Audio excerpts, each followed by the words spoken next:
right, there you have it. Heated debate here with the BJP raising questions on George Soros' links with the Nehru-Gandhi family. In fact, this is what the BJP has said time and again, that the links between the Nehru-Gandhi family with George Soros really run deep and long, right? During the times when Nehru acted as India's ambassador to the United States, and from then on to the familial links that eventually was established between George Soros and the Nehru-Gandhi family.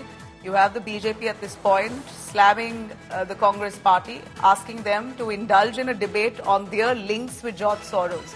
And of course, at this point, BJP MP Dubey, who's elaborated on, at least he points fingers at the Congress, saying that George Soros has funded, the money that Rahul Gandhi has used for his campaigns recently has all been funded by George Soros. While he makes these allegations, the Congress party has time and again rubbished this, calling this absolutely ridiculous. But at this point, we don't see an elaborate discussion. Congress MP Priyanka Gandhi had in fact herself responded earlier to this charge where she had called this rubbish.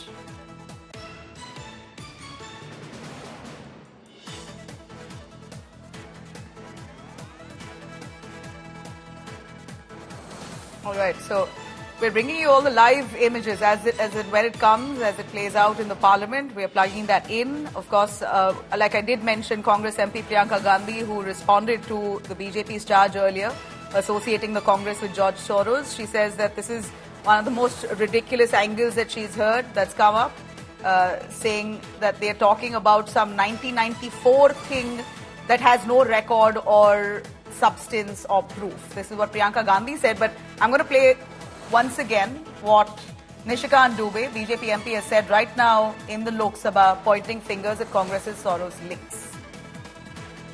Congress से राहुल गांधी से मेरे 10 सवाल हैं और ये 10 सवाल पिछले 4 दिन से विपक्ष बोलने नहीं दे रहा है। सबसे पहला सवाल ये है कि एफडीएल एपी जो कश्मीर को अलग देश मानता है, उसके साथ राजीव गांधी फाउंडेशन के सोनिया गांधी के साथ क्या संबंध है, जिसको सोरोस फंड करता है? सोनिया और सोरेस का रिश्ता क्या है?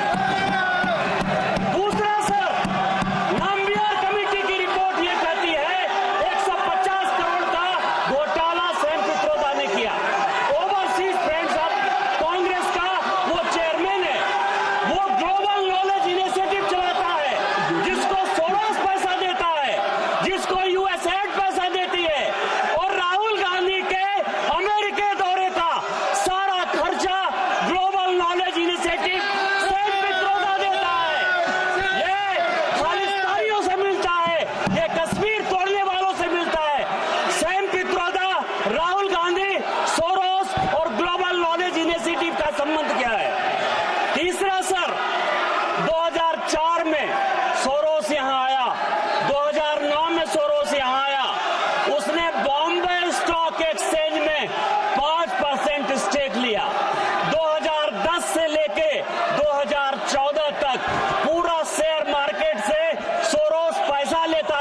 All right, let me quickly bring in Piyush Mishra joining us live right from the Parliament premises. Piyush, ideally the Parliament, that should be a place for constructive debates. We're seeing allegations of billionaires association with on both sides, both the opposition and the NDA, accusing one another of their links with a billionaire.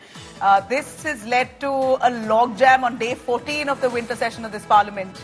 Give us a little more on what we see inside. Well, a couple of minutes back, we saw opposition political parties protesting there at Makar Dwar, the main entry gate of Parliament, and they once again raised the issue of industrialist Gautam Adani demanding answers from the government to respond on the entire matter.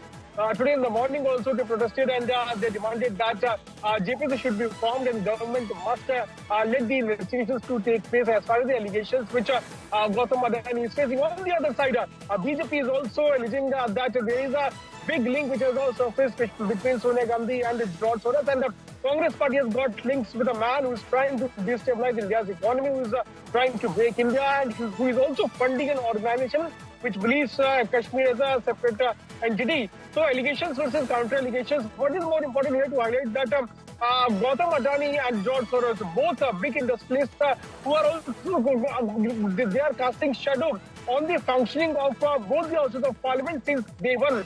It was Congress party which raised the issue of Gautam Adani on first day of winter session, following which last week we saw how the BJP had escalated its attack on Sonia Gandhi and Rahul Gandhi, especially asking the Congress party to explain the relation which Sonia Gandhi has with the organization which is being funded by George Soros. So allegations versus counter-allegation politics can be seen as far as the Parliament functioning is concerned. Parliament has now been adjourned and we can see the Lok Sabha to resume at 1 p.m. again. We can expect some sort of disruption taking place, because one thing is clear that Congress is not pushing its stand behind, and it is seeking answers from the government on Adani issue. On the other side, the BJP is seeking answers from Congress party on George Soros Sonia Gandhi link. We have to wait and watch how the Parliament is going to function throughout the day. All right. Piyush, thanks very much for joining us with those details. Of course, the Parliament logjam has been seen even on day 14. From day 1 to 14, we're looking at no constructive debate happening in the Parliament, both houses. Lakhs of rupees that's been spent, taxpayers' money on issues and protests that haven't really been fruitful for the people of this nation. There's nothing constructive that's come out of this. India Today continues to track these developments. Yet again, a logjam on day 14.